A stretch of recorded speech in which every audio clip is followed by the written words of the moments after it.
जैसा कि आपत्तिकर्ता आपके सगे भाई हैं और उन्होंने ये आरोप लगाया है कि जब ये भट्टा संचालित हुआ सन 2002 में या सन 2000 में, तो उसमें आप दोनों के बीच में एक सहमति बनी थी कि मतलब ये जो भट्टा है आप दोनों का हिस्सा इसमें है, तो आप उनको 50,000 ईंटें और जो है कुछ पैसे उसमें देंगे, ऐसा कुछ हुआ था? एक्चुअली ऐसा भी कुछ नहीं है, क्योंकि ये कुछ नाराज़गी में रहते थे और घर आने पर इन्होंने यही तय किया फादर थे कि जब तक मेरा बंटवारा नहीं कर दोगे जब तक मैं घर नहीं आऊँगा।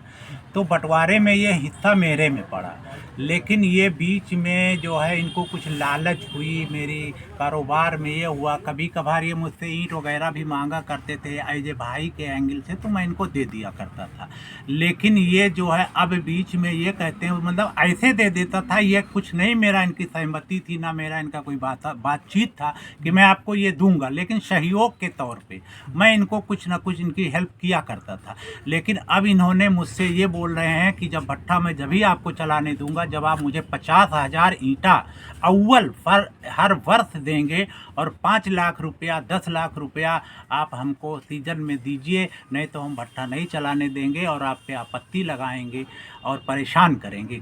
इस तरह से इन्होंने कई आपत्तियां लगाई, जबकि मेरा इनका कोई नहीं थी, सहमति हुआ था, ना मेरा इनका कोई लेन देन का मसला हुआ था। इसलिए कि मैं 25 साल तक कंटिन्यू अपने हिस्से में कारोबार करता आया, आज तक इन्होंने कोई आपत्ति नहीं लगाई।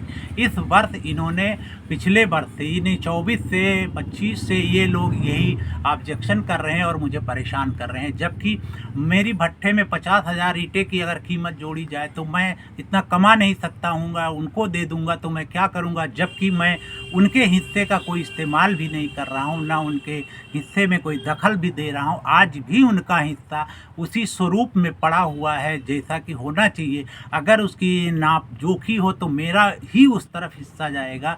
और अदालत के जरिए सरकारी अमीन ने आके इसकी पैमाइश किया और सरकारी अमीन ने इसका नजरी नक्शा बना के भी कोर्ट में दाखिल किया है। फिर भी ये लोग मुझे ऑब्जेक्शन लगाते हैं कि संपूर्ण अंश पे ये कब्जा किए हुए हैं और ये है कि मेरे अंश को भी इस्तेमाल करें, जबकि आज के स्थिति में वो इनकी हिस्से खाली रूप में पड़े हुए हैं।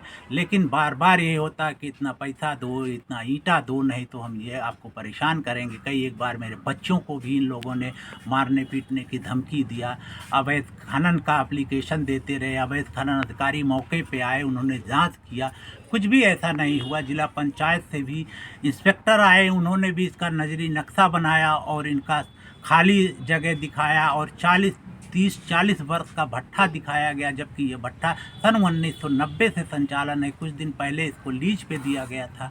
उसके बाद में मैं जो है मेरे हिस्से में पड़ने के बाद में मैं सन 2000 से इसको नियमानुसार कंटिन्यू चलाता रहा हूँ और आज तक ना ही मेरे खिलाफ कोई दोष सिद्ध हुआ, ना ही कोई न्यायालय का मेरे खिलाफ कोई जो है आदेश पारित हुआ है।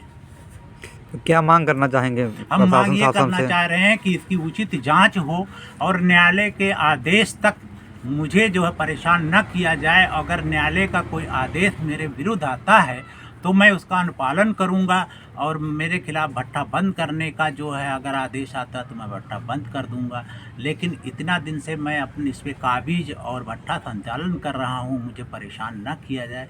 सही जो भी उचित है उस कार्रवाई को किया जाए और मेरे कारोबार में दखल न दिया जाए, ताकि ये सैकड़ों लेबर की रोजी रोटी से जुड़ी हुई है। गरीब परिवार यहाँ जी खा रहे हैं, उनकी रोजी रोटी छिन जाएगी। अब वो इस आधे सीजन में परेशान करने पे 2 महीने 3 महीने का टाइम बचता है। इस वक्त अगर लेबर जाएंगे तो क्या करेंगे, भूखमरी की कगार पे आ जाएंगे। और मेरे कारोबार में मैंने रियल्टी जमा किया, प्रदूषण जमा किया और जीएसटी जमा करता हूँ, तो ये सब लाभ मैं कहाँ से भरपाई कर पाऊँगा। इसलिए हमें ये आप लोगों से अनुरोध है कि मुझे न्याय दिलाया जाए।